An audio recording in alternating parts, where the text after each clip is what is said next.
Olá, na aula de hoje nós vamos aprender sobre os números irracionais, que é representado por esse I aqui. Todos os símbolos dos números ele é meio duplo, né?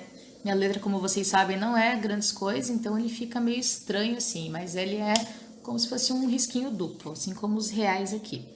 Então, o que seriam os números irracionais? Todo número com representação decimal infinita, ou seja, não tem fim, e não periódica, diferente da dízima periódica que a gente viu que fazia parte do conjunto dos números racionais. A dízima periódica seguia um padrão, seguia um período. Aqui nos números irracionais ela é infinita, não tem fim, mas é não periódica. Então, tem alguns casos aqui que eu coloquei como exemplo. Por exemplo, raiz quadrada de 2. Se você digitar lá na calculadora ou fizer do método que a gente aprendeu ali as raízes aproximadas, raiz quadrada de 2, ele vai dar um decimal infinito, mas ele não segue um padrão. Ó. Aqui é 1,41, 42, 1, 3, 5, 6, não está seguindo padrão nenhum. O número π, que vocês já ouviram falar, ele é representado também, o valor dele, por 3,14, 15, 92, 65 e infinito. E também não está seguindo padrão nenhum. E eu coloquei um exemplo aqui de um decimal infinito não periódico qualquer. Por exemplo, 4,7264, 1829 infinito e não está seguindo nenhum padrão.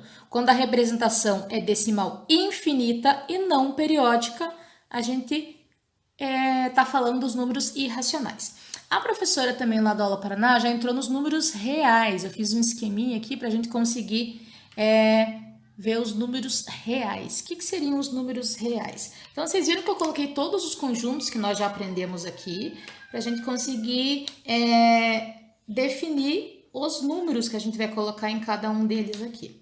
Então, vamos começar por esse vermelhinho do meio aqui, que é o conjunto dos números naturais. Ele é o menor dos conjuntos. O conjunto dos números naturais é o primeiro contato que vocês têm com os números. Então, eles são aqueles números, o nome já diz, natural, que vem da natureza, que são das contagens. Então, eu tenho lá, por exemplo, 0, 1, 2, 3, 4, assim por diante. Esses são os números naturais. Daí, lá no 7º ano, vocês começaram a aprender que existem números que vêm antes do zero, que são os números inteiros. Os números inteiros, além desses, que são os positivos, ele também tem os números negativos. Vocês aprenderam que existem número antes do zero. Por exemplo, -1, -2, -3, -4, -5 e assim por diante.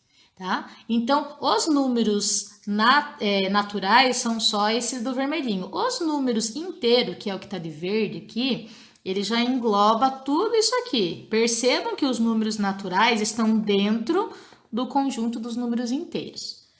Os números racionais que nós vimos nas nossas últimas aulas, além do positivo, incluindo zero, além dos negativos, ele inclui também o quê? As frações, tanto positiva quanto negativa, os números decimais exatos, tanto positivo quanto negativo, e as dízimas periódicas, lembram lá das dízimas periódicas? Por exemplo, eu tenho assim, 1,23, 23, 23.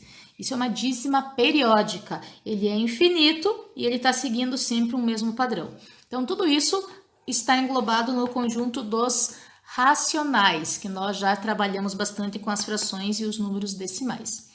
Nós vimos hoje o conjunto dos irracionais. Irracionais são aqueles que a sua representação decimal ela é infinita e não periódica. Por exemplo, as raízes que não são exatas. Por exemplo, raiz quadrada de 7. Se você fizer na calculadora agora raiz quadrada de 7, ele vai dar uma representação infinita e não periódica. Ou um número qualquer lá, vamos supor 1,45781, infinito. Ele é uma representação infinita e não está seguindo nenhum padrão.